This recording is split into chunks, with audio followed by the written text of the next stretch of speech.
All too often, my friends give me a hard time for what I do at work. They think it's easy and I just sit there and sleep, but they really don't understand how much really goes into a day at work at the fire station.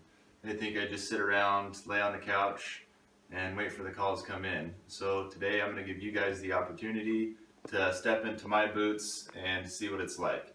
My name is Jared Lutz, and we'll take you through a little tour of what it's like.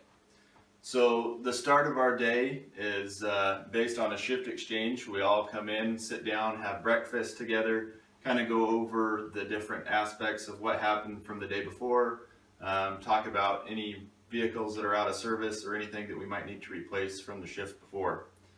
Then after that, we place our gear on the rigs. This is an example of my coat here. So we'll go out depending on which vehicle I'm on. Some days you're on the ambulance, some days you're on the fire engine. And we'll usually switch halfway through our shift.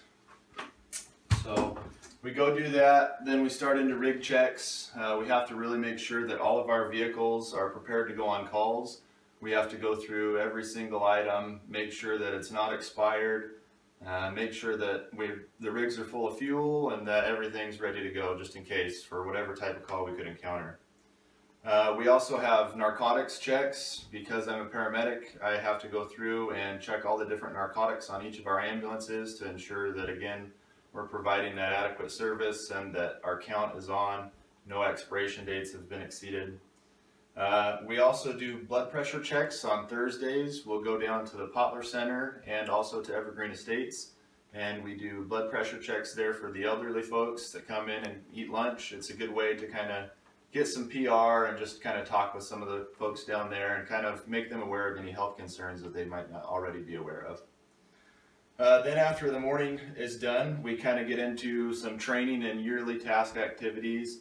Training is a big thing for us. We have a few different things. This is a King Vision, and it's a little video screen that goes on like that, and what we use it for is intubation. So we actually put that into a patient's mouth and then we can put in a tube that way.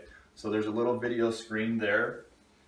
It just depends on what kind of training we're doing for the day.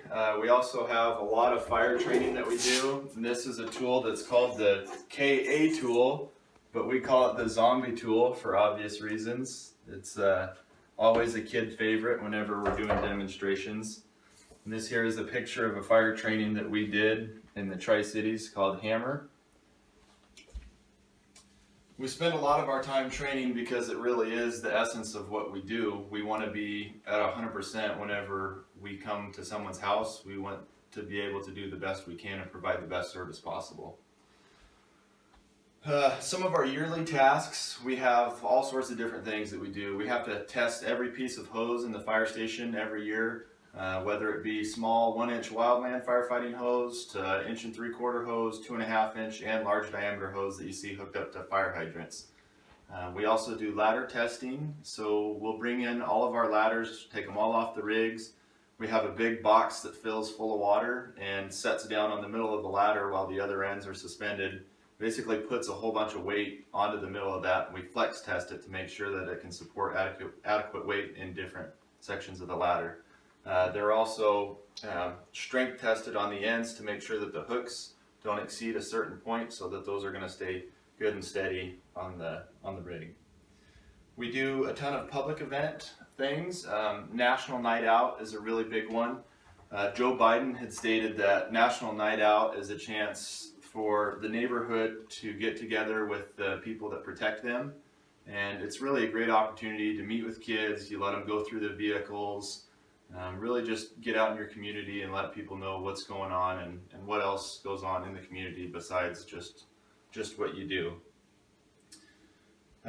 We also do Alive After 5 is one of our big public events, and that's another opportunity to get people in.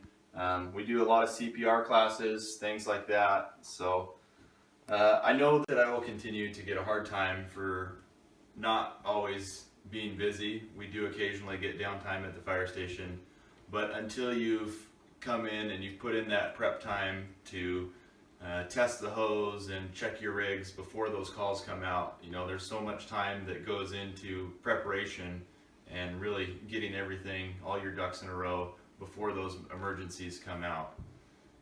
So I'd like to thank you guys for sitting in, and have a good day.